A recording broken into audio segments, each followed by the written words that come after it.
Welcome back to Qualcomm's Culinary Chef Corner, folks. As we are in the midst of Earth Week, I'm here to talk about zero waste. And so one of the vegetables that I'm going to focus today is beets. And so a lot of the people just use the beet root as part of the recipe and they throw the rest of it away. But there's a lot of nutrients, vitamins, and some great recipes to utilize the whole thing on this. And so one of the recipes we're going to make is a beet green pesto using the leaves. And another one is going to be a relish, kind of like a giardiniera pickled relish that you can use on Italian beef sandwiches. You can put on chicken, fish. It's a great condiment. And so to start off with, the relish piece is the pickling marinade. So we have a cup of white wine vinegar, a cup of red wine vinegar, 2 cups of water. I have a half a cup of sugar in there. I'm going to put in 3 dried red chili peppers. I do have a bay leaf, some salt, some caraway seed, a little ground mustard. That's going to go in there. I'm going to put in some fresh oregano and some fresh thyme, and then a little bit of chopped garlic. And so we're basically going to go ahead and let that simmer for a little bit while we go ahead and get the beet stalks ready for the relish. So we take the beet greens here and we clean these off the beets. And again, we're going to save this for additional recipe for the pesto.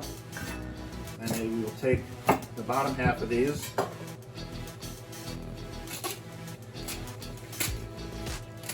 as we clean these up. These are 2 different types of beets. One of them is a red beet. This will have a little more red ink dye to it, so I use a little bit less of this. But these are the other Cuyahoga beets. It's kind of like a candy cane beet.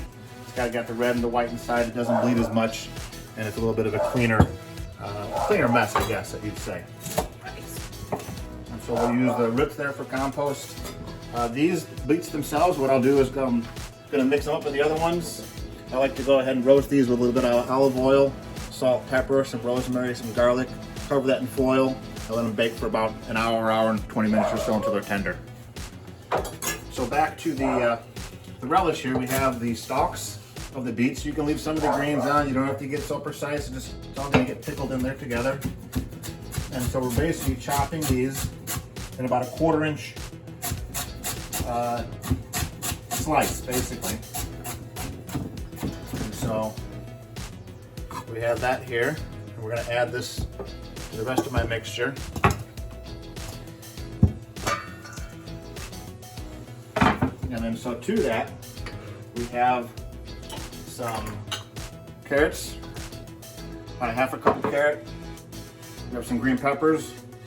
We have a little bit of celery. And we have some white onion. And so this is going to be the meat of the relish. Kind of mix that together here a little bit. And then we'll set that off to the side as this mixture becomes ready to simmer. We're going to let that simmer for a little bit and then just pour that hot vinegar brine over the vegetables when we're ready. We're going to let that go. We're going to start on the beet pesto now. The beet pesto is really your basic ingredients for a normal pesto, where you normally have olive oil, Parmesan cheese, garlic, salt, pepper. I don't have pine nuts, but we're going to go ahead and replace that with some cashews.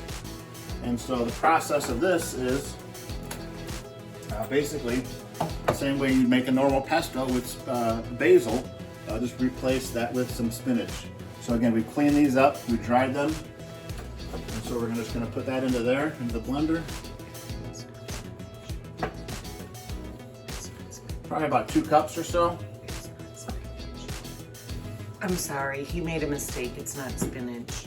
Well, it's like a spinach pesto or basil pesto, but we're using the beets. I'm learning, Yeah. so we're all on a learning. Yeah, so we put the beet greens in there.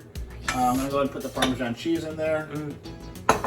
We're going to go ahead and put the garlic in there. We're going to put the nuts in there. You can use cashews, you can use almonds, you can use pine nuts. Typically it's pine nuts, but hey, whatever you have in the house. Could you use walnuts? You can use walnuts. Okay. You could. Yep. And so basically we're just going to blend this up for a second. Go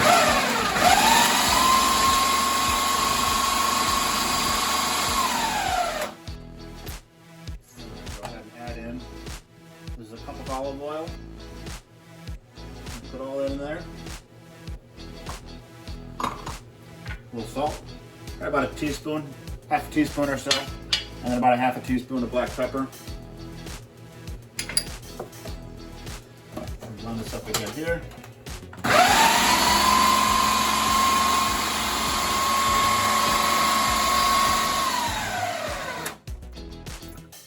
You can kind of start to see how the pesto is starting to form there. I think I can go ahead and add in a little bit more of the beet greens and probably a little more of the olive oil.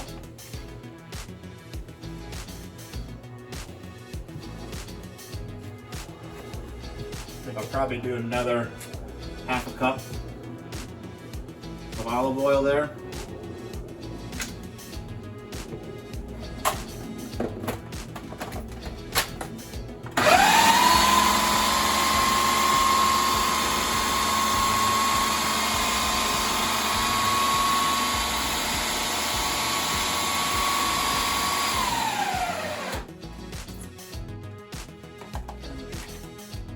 Let's see how this looks there now.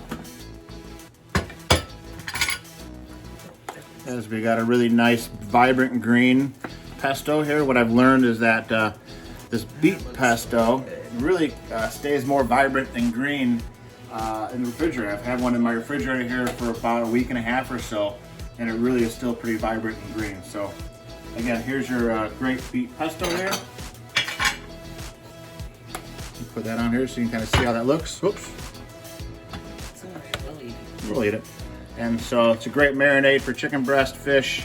You can put it over some pasta, whatever the case may be. So again, that's a great beet green green pesto. That's hard to say 5 times fast, but a great alternative to utilize the beet greens in another recipe. You can add some lime juice, cilantro. You can turn this into a chimichurri. There's a lot of million variations of a pesto that you can make, but this is just one great recipe. So back to here, we have our brine for the pickled vegetables. And again, as simple as it was, you kind of just see the simmering of the vinegar there, and all we do is pour this right over the vegetables. We're gonna go ahead and just mix this up. And as this is the hot broth, we'll just slowly cool this down.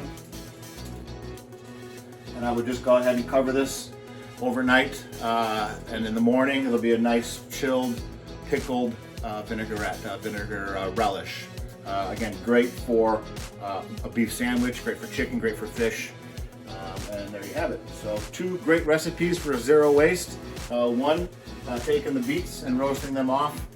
2, making a beet stalk relish, giardiniera, and then also a wonderful little beet pesto. Thank you guys.